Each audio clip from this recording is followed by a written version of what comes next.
বুধবার রাতে মধ্যমগ্রামের শুভেন্দু অধিকারীর আত্মসহায়ককে গুলি করে খুন করে দুষ্কৃতীরা। সেই ঘটনায় ব্যবহৃত গাড়ির নম্বর প্লেটের আসল গাড়ি ও তার মালিককে খোঁজ মিলল শিলিগুড়িতে। গাড়ির প্রকৃত মালিকের নাম জোসেফ উইলিয়াম। তিনি দক্ষিণ ভারতের কেরালা রাজ্যের বাসিন্দা, তবে বেশ কয়েক বছর ধরে চাকরি সূত্রে শিলিগুড়িতেই বসবাস করছেন তিনি।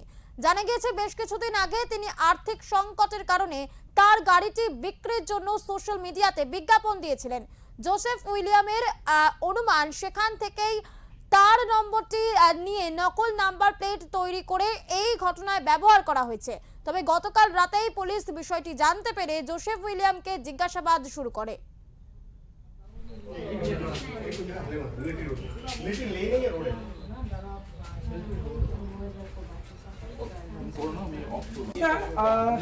राज्य की राजनीति में जो एक बड़ा बदलाव आया है, जहां पर बीते कल शुभेंदु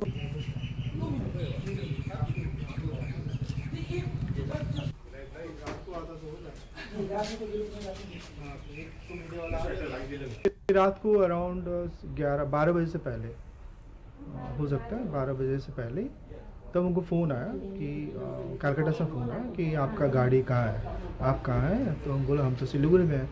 तो बोला ठीक है, आपका गाड़ी का नंबर जो है, आपका गाड़ी का नंबर यूज़ करके कोई एक मर्डर हुआ है, तो इसका डिटेल्स आप भेजिए। गाड़ी अभी फ़ोटो लेके गाड़ी का डिटेल्स हमको भेज दो।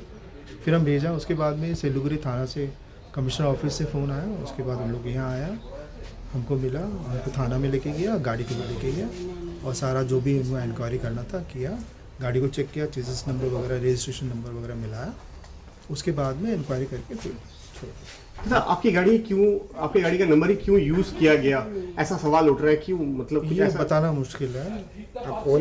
OLX में हम सेल के लिए डाला था, हो सकता है वहाँ से लीक आउट हुआ। कितने दिन पहले डाला था आपने? ये 1-2 हफ्ता पहले।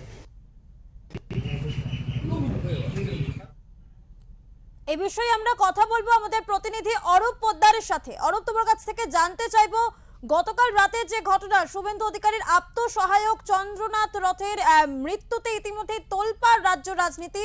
সেক্ষেত্রে এই মৃত্যুর ঘটনায় গাড়ির ব্যবহারের যে যোগসূত্র পাওয়া যাচ্ছে তা মিলছে শিলিগুড়িতে। কি খবর রয়েছে তোমার কাছে? তোমাকে আমি জানি গতকালের যে ঘটনা, চন্দ্রনাথ রথের যে মৃত্যু, সেই মৃত্যুতে যে 4 চাকা গাড়িটি ব্যবহার করা হয়েছিল, সেই গাড়ির নাম্বার এবং শিলিগুড়িতে এক ব্যক্তির গাড়ির নাম্বার সেম পাওয়া যায়।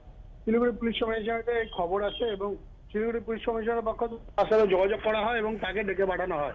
মাটিগাড়া থানার অধীনে শিব মন্দির এলাকায় তার বাড়ি, সেখান থেকে তাকে নিয়ে আসা হয় এবং তার যে গাড়িটি রয়েছে সেই গাড়িটিকে কিন্তু গতকাল রাতে মাটিগাড়া থানাতে নিয়ে আসা হয়। এরপর শিলিগুড়ি পুলিশ কমিশনার তিনি নিজে যান মাটিগাড়া থানায় এবং তার সাথে জিজ্ঞাসাবাদ করেন এবং তাকে জিজ্ঞাসাবাদ করার পরে তিনি আমাদের যা জানিয়েছেন যে হচ্ছে তার সাথে কথা হয়েছে এবং তার তার বাড়ির যে গ্যারেজ আছে সেই গ্যারেজেই ছিল, এমনটাই তিনি পুলিশকে জানিয়েছেন এবং পুলিশও যে নথি রয়েছে সেই নথি দেখেও এমনটাই বিশ্বাস করেছেন এবং তাকে এবং তার গাড়ি দুটোকে কিন্তু গতকাল রাতে জিজ্ঞাসাবাদ করার পর ছেড়ে দেওয়া হয় এবং আজ সকালে তার সাথে কথা বলে যা জানা গিয়েছে পুলিশের পক্ষ থেকে তাকে জিজ্ঞাসাবাদ করা হয় এবং তিনি যা জানিয়েছেন যে OLX এ তিনি গাড়ি বিক্রির জন্য একটি বিজ্ঞাপন দিয়েছিলেন। সেইখান থেকে কোনোভাবে সেই নাম্বারটি সংগ্রহ করে সেই নাম্বার কিন্তু ব্যবহার করা হয়েছে এই যে গাড়ি হত্যাকাণ্ডে ব্যবহার করা হয়েছে সেই গাড়িতে, এমনটাই কিন্তু তিনি জানাচ্ছেন। অরূপ, তার সেই ব্যক্তির ওপর কি এখনো পর্যন্ত কোনো পদক্ষেপ নেওয়া হয়েছে? এখন পর্যন্ত কোনো রকম পদক্ষেপ নেওয়া হয়নি। পুলিশের পক্ষ থেকে জানানো হয়েছে তাকে যদি প্রয়োজন হয় তাকে আবার ডাকা হবে এবং তিনি পুলিশের সাথে সমস্ত রকম সহযোগিতা করবেন, তেমনটাই তিনি জানিয়েছেন। একেবারে ধন্যবাদ অরূপ। চন্দ্রনাথ রথ খুনে যে ব্যবহৃত গাড়ি ব্যবহার করা হয়েছে সেই গাড়ির যোগসূত্র মিলল শিলিগুড়িতে। ইতিমধ্যে সেই ব্যক্তিকে জিজ্ঞাসাবাদ করছে পুলিশ। जहां पर बीते कल शुभेंदु